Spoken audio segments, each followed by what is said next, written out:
Hey, where are you right now? I asked as I settled into my desk at the office. I'm at work, my husband calmly stated over the phone. He's lying, I thought, feeling a surge of anger. You're right in front of me, I retorted, to betray me so easily. Well, I have my plans too, he replied, his tone unchanged. By any means necessary, I'll send you straight to hell. My name is Karen, 33 years old. After graduating from college, I landed a job at a multinational corporation. A dream come true. But the work is tough, and international business trips are commonplace. At this rate, my job might become my lifelong partner. When I turned 29, anxiety started creeping in. I attended a mixer at the invitation of a friend where I met Mike, my now husband. Unlike me, Mike works a regular 9-to-5 job and doesn't travel for work. That difference inevitably led to me earning more than him. After dating for a year, as marriage became a real possibility, Mike expressed his doubts. Karen, can I really make you happy as things stand right now? Why would you think that? I replied. Because I earn less. It's kind of, he hesitated. I don't mind it at all. I'm with you because I love you, Mike. I feel the same way, I reassured him. But are you really okay with me? With a look of uncertainty on his face, Mike looked at me. Even his doubtful expression seemed endearing. I want you, Mike. It's you I love, not anyone else. Thank you, he said, relief washing over him. I want to be with you too. A month later, he officially proposed, and that fall, we had a beautiful chapel wedding. Despite my hectic work schedule, I felt incredibly happy. Almost 2 years had passed since then, without any issues. We were leading a peaceful married life.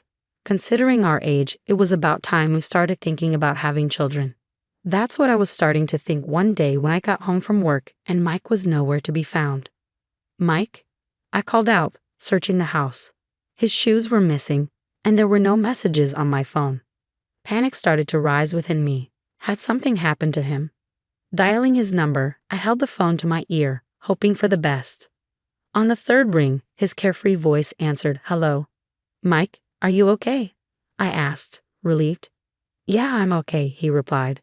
"Just got home from work." "But you weren't here," I said, confusion evident in my voice. There were no messages. I was worried. "Sorry, I have to work overtime today," he explained. "It's for a big project. Apparently, if the results are good, I might even get promoted. That's why I need to work overtime, even if it's hard," Mike explained over the phone. "Promotion? That's great," I exclaimed. "Yeah, so I think I'll be working overtime more often from now on. But don't worry about me. See ya." Wait a minute, Mike." I tried to interject, but he hung up without responding. Despite his unilateral attitude, I felt happier than anything. So Mike finally has a chance for a promotion. He was always concerned about the difference in our incomes. I hope this gives him some confidence. Of course, I have no complaints about his current salary. At least as long as we both keep working, we won't face any hardships. However, if his income increases, it would bring even more comfort to our lives, especially considering the possibility of children in the future. A promotion for him would be more than welcome. Since that day, he stopped coming home at the usual time. Even his days off became work days and our time together decreased. When I come home from work, Mike is not there. Even on the rare days off, he's not home. This was lonelier than I had imagined. However, his future promotion is on the line. I wish he would come home early once in a while and want to spend the day off together. Just relax, sing. If I prioritize these feelings of mine, it would be a nuisance to him. Considering this, I could not possibly confront him. So I decided to immerse myself more in my work to drown out the loneliness. I also have an overseas business trip planned soon, so I'll work just as hard as he does. After all, even if I go home early, he won't be there. Thinking this, my overtime increased as well. But as the time spent with him decreased, my heart reached its limit. I don't think I can bear anymore. Knowing that it might be a burden for him, I decided to express my feelings. "Welcome home, Mike. I have something I want to talk about," I said to my husband when he returned from work that night. "Talk about? Does it have to be today?" "I'm pretty tired," he replied, catching me off guard. Unable to find the right words, I hesitated. But there was no point in giving up now. "I'm sorry, but it's something I really want to discuss," I insisted. "If you have something to say it quickly. I need to sleep early for tomorrow's work, he retorted, sounding irritated. Tomorrow is Saturday. Are you going in on your day off again? Sometimes you should relax at home, I urged gently. Ah, enough already. You're nagging. I'm busy, don't you get it? He snapped. Is it fun for you to bother me? He continued, his tone growing harsher. That's not what I meant. Please stop bothering me. Don't you realize how crucial this period is for me? He added, his frustration evident. Yes, you're right. I'm sorry, I apologize, feeling the tension rising. His face turned angry, a sight I had never seen before, which startled me. I'm tired. I'm going to bed, he declared, leaving the room. Left alone, I began to shake uncontrollably out of fear. What on earth just happened? I've never seen Mike like that before. I understand he's busy, but there's no need to speak like that. Though my dissatisfaction was growing internally, I couldn't voice it. We should have been able to resolve this through a proper discussion, as we always have. But I was too afraid to express my true feelings to him at that moment. As the days for my overseas business trip were approaching, I had been working late, and on this particular day, I ended up leaving work particularly late and hurried to the train station. Unfortunately, the train was delayed. The chances were slim, but Mike might have gotten home before me. Thinking so, I decided to hail a taxi.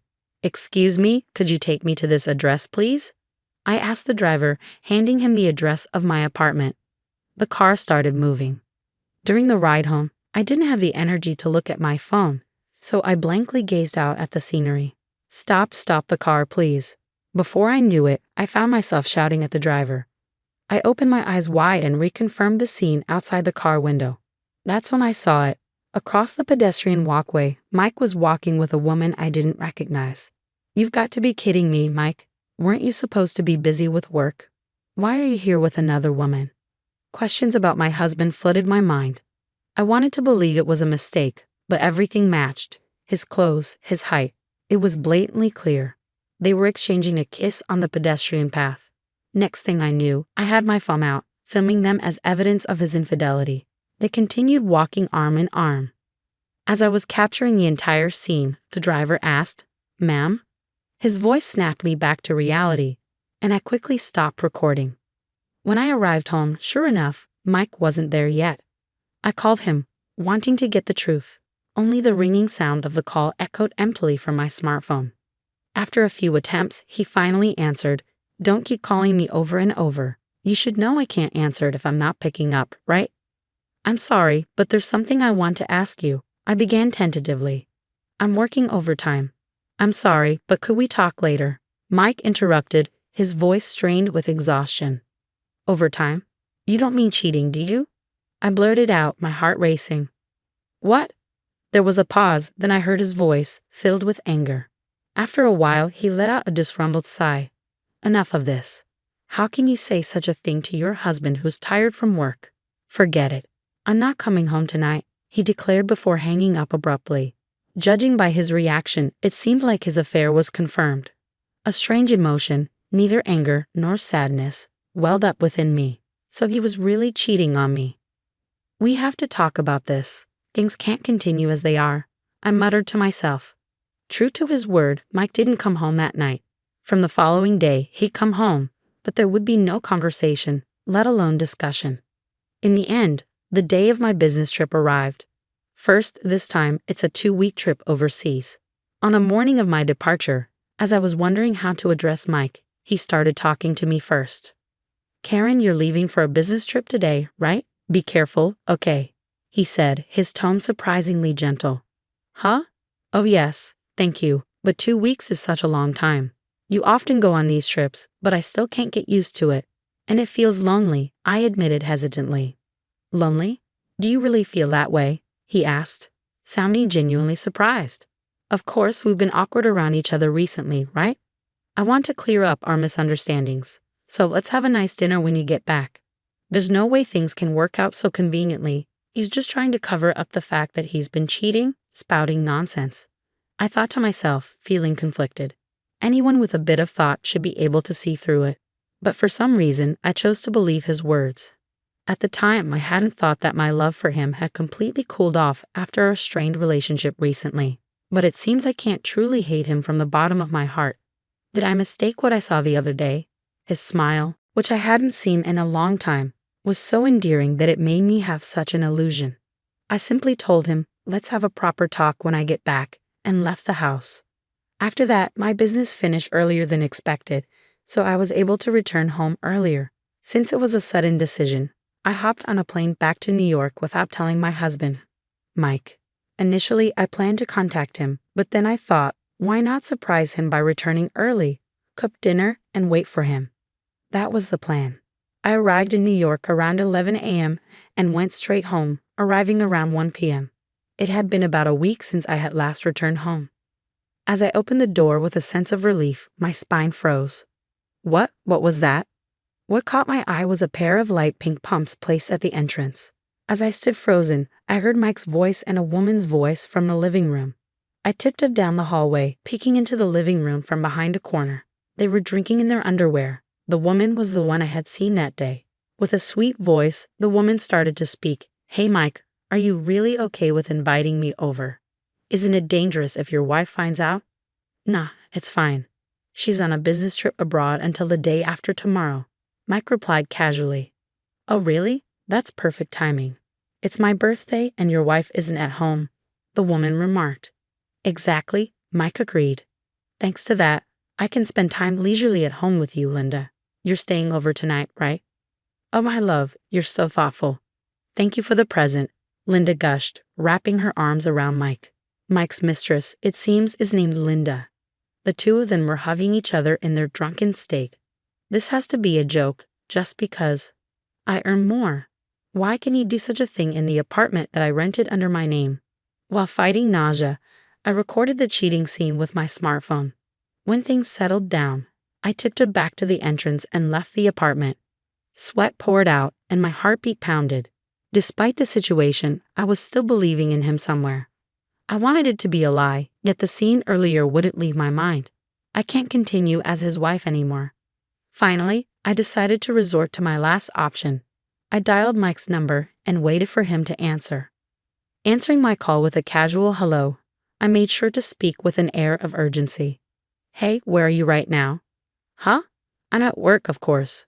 What time do you think it is? He replied. Yeah, I guess so. I'm sorry, but it seems like someone's home right now, I said, my voice trembling.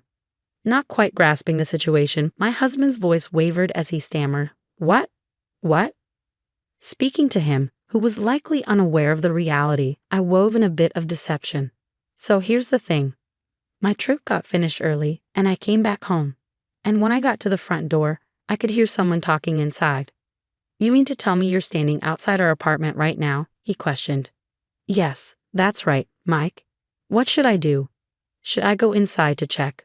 I asked, hoping to lay a trap for him, seeing if he was in the middle of cheating at home, depending on his response. I hoped we could have a proper discussion and resolve things amicably. However, my expectations were dashed to the ground when in a loud voice, my husband blurted out, Could it be a burglar? Get out of there now. Leave that place immediately. In that moment, any lingering feelings I had for him vanished. So this is how easily you betray me, I thought. Rather than admitting or apologizing for the affair, he chose to continue hiding it in such a pathetic way. Just get to somewhere safe, he insisted before abruptly hanging up. Moments later, I called the police. Hello, is this the police? I think there's a burglar in my house. I can hear unfamiliar voices, I reported. Yes, thank you. I ended the call and stood waiting. 2 police officers arrived a few minutes later. I repeated the circumstances to them, and we proceeded to my apartment together. When one of the officers rang the doorbell, my husband emerged from the entrance with his eyes wide open.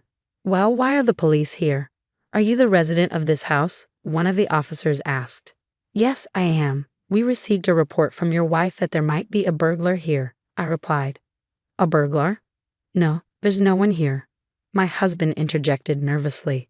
As he said this, I stepped out from behind the door. Upon seeing me, my husband muttered, Well, why are you here? His eyes darted around nervously. I apologized to the officers, saying it must have been a mistake, and sent them on their way. Glancing around inside, I saw no sign of his mistress. I guess he must have brushed her out when I called earlier. Did he still believe I was unaware of the affair? He brazenly accused me. Why did you call the police? That's still bothersome. Well, it was you, Mike, who said there was a burglar. Besides, weren't you supposed to be at work? Why are you home? That is, never mind. Just look at this, I said, pulling up my phone and presenting him with a video of him, his face drained of color as he watched. This is not what it looks like, Karen. This is, he began, but I cut him off. You're not seriously going to make excuses now, are you? I interrupted. A sweat trickled down his forehead. He seemed desperate to say something, yet no apology came forth. Having had enough, I coldly declared, "Oh, just drop it. It's painfully clear that you're a jerk who can't even apologize in such a situation. Hey, how does it feel to lie, cheat, and then get caught? Surely you didn't think it wouldn't happen to me, right?" "Well, wait, Karen, I get it. I'll apologize," he pleaded. "Your apologies mean nothing to me now. In fact, they're worth less than nothing. Even if you apologize, I will never forgive you. I'll sue you for emotional distress, and that woman too. I hope you both rot in hell, you jerks," I spat, fueled by anger. I drove Mike out of the house and locked the front door. He made a ruckus outside for a while, but when I continued to ignore him, he eventually left. Later, I got a call from my in-laws telling me that Mike had returned, saying he had nowhere to go. When I explained the situation to them, they were furious and had Mike write and mail the divorce papers for me. Thanks to that, my divorce was finalized without a hitch.